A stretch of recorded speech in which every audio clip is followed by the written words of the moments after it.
આપણે નરેશભાઈ કચોરીનો મસાલો રેડી કરી રહ્યા છે। આ થેલી મસાલો છે પન્નીની અંદર।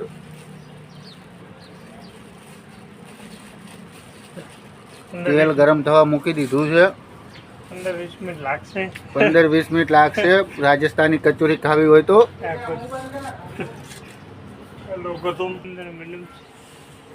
જો આ નરેશભાઈ ગોળીઓ બનાવે છે મસ્તીની। બિયાવરની આરી કચોરી કહેવાય, ક્યાં નહીં બિયાવરની, જોધપુર બિયાવર મિક્સમાં।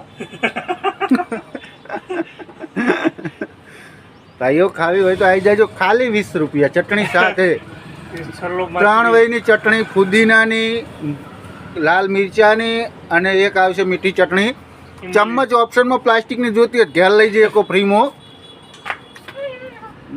મસ્તીની કચોરી બનાવી રહ્યા છે। ચલો નરેશભાઈ હાય હાય।